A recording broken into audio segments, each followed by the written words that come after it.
Et c'est une exclusivité défense pour A24 News. Nous disons bonsoir à Claude Hila Harjar, président fondatrice du comité des Libanais exilés en Israël. Et c'est depuis le Liban que vous nous répondez, Claude. Lorsque je vous ai contacté, vous avez refusé catégoriquement d'être masqué. Pourquoi? Parce que c'est pas moi. Je suis contre les gens qui ont peur. Parce qu'il faut bien que quelqu'un dise la vérité. Il faut que quelqu'un se batte. On ne peut pas rester tout le temps caché. On a raté toute notre vie, nos enfants sont ailleurs, nos familles sont ailleurs, ils sont dispersés dans le monde parce qu'il y a cette peur, on n'arrive pas à parler. C'est vrai, on est pris en otage, mais moi je parle. Et je suis très croyante et très chrétienne. Croyante et courageuse, vous avez été la première, la seule même au départ, après le 7 octobre, à avoir publié les deux drapeaux du Liban et d'Israël. Parce qu'il est temps de signer la paix avec Israël et d'arrêter d'utiliser notre terre, notre Liban. Le Liban, c'est un pays sacré. Vous savez combien de saints nous avons? Vous connaissez l'histoire du Liban. C'est une terre sacrée. Et il a été persécuté, il a été envahi par des terroristes. Ça a commencé avec les Palestiniens, ça a commencé avec la famille Assad, père et fils, ça a fini avec les Iraniens et leur proxy Hezbollah, et ça ne finit plus. Et ça ne finit plus.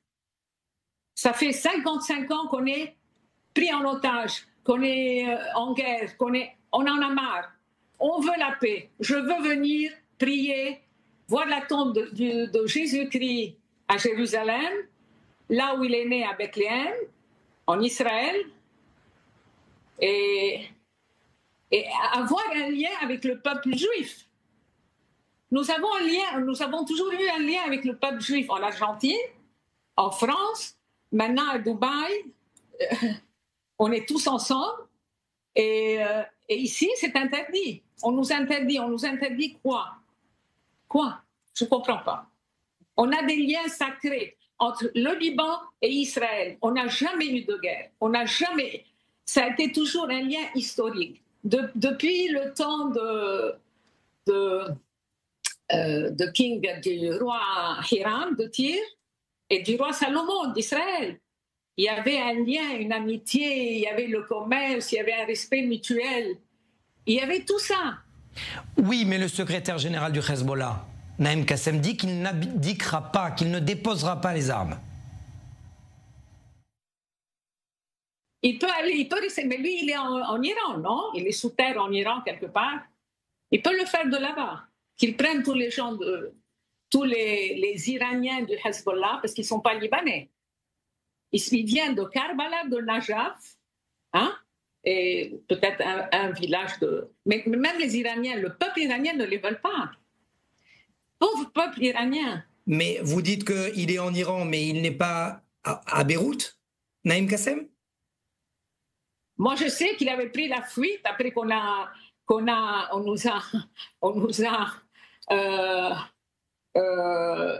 fini de Hassan Nasrallah. Et toute la série, la première, la deuxième, les 2-3 premiers rangs, je sais, ils ont dit qu'il a pris la fuite. Il a pris la fuite en Iran et il est même sous-sol en Iran. Claude, est-ce que vous n'avez pas peur de la guerre civile, encore une fois, parce que les États-Unis mettent la pression sur le Liban qui veut le désarmement du Hezbollah? Ça ne fait pas partie du plan du Hezbollah?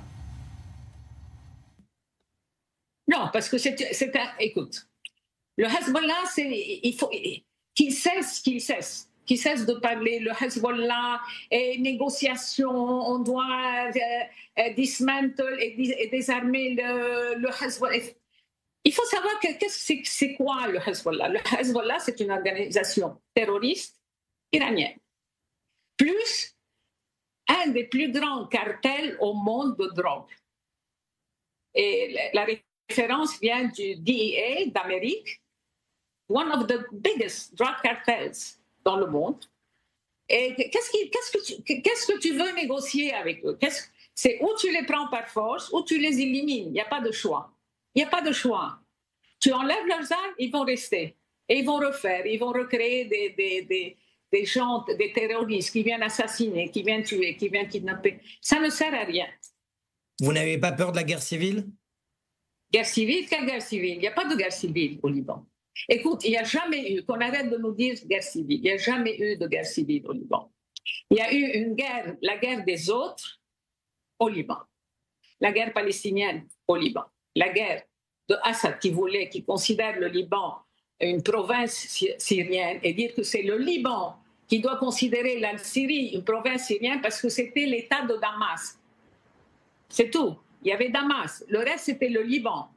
C'était le Liban phénicien. Toutes les villes qui parlent l'araméen là-bas, ce sont des villages libanais. Et ainsi de suite. Donc, et puis, il y a eu l'axe evil de Ayatollah et tout ça, qui est rentré en jeu. Et on a le Hezbollah, leur proxy. Et eux, ils l'admettent, ils disent. Notre arme, notre idéologie, notre argent, tout vient de l'Iran. Qu'est-ce qu'il y a à négocier? Je ne comprends pas. Je ne comprends pas. Et ça, je le demande au président Donald Trump, que j'aime beaucoup. J'aime beaucoup. Mais je me demande, qu'est-ce qu'il va négocier?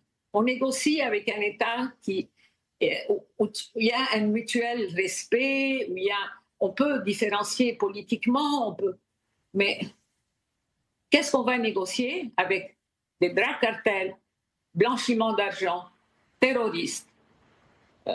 It's a murderous state de Khomeini. Vous appelez donc des mesures concrètes, mais au sein même de l'armée, de l'appareil sécuritaire du Liban, il y a dans la même famille un homme du Hezbollah et un militaire. Alors comment faire?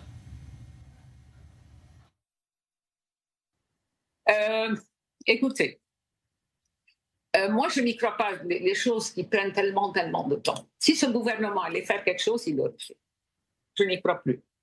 Il l'aurait fait. Il l'aurait fait le lendemain. Parce qu'il avait l'appui du peuple, l'appui de l'Amérique, l'appui d'Israël, l'appui de l'Europe, c'était un appui du comité international. Et ils ne l'ont pas fait. Moi, je ne crois qu'une seule personne et que tout le monde respecte, que tout le monde aime, et il a fait toutes ses preuves. C'est Etienne Saad Abouarez. Il a fait ses preuves avec son alliance avec Israël durant Bachir Gemayel. Il a toujours été honnête, loyal, et ça a été le plus grand patriote, et c'était le héros. Et jusqu'à aujourd'hui, les gens l'attendent, mais il est en exil. Il est forcé d'être en exil. Et c'est le seul en qui je crois, qui pourra le faire, et qui a le droit, he should. Ça doit être lui qui devra signer le traité de paix avec Israël et les accords d'Abraham. Personne d'autre. Et guerre civile, il n'y a pas de guerre civile. Guerre civile parce que tout le peuple ne veut pas ni du Hezbollah, ni des Palestiniens armés. Ils ne veulent plus de cette vie. Ils veulent reprendre leur vie, ils veulent faire la paix avec Israël. Tous les Libanais. S'ils n'osent pas le dire, moi je vous le dis. Tous les Libanais, sans exception. C'est ce qu'on appelle une femme de courage. Merci.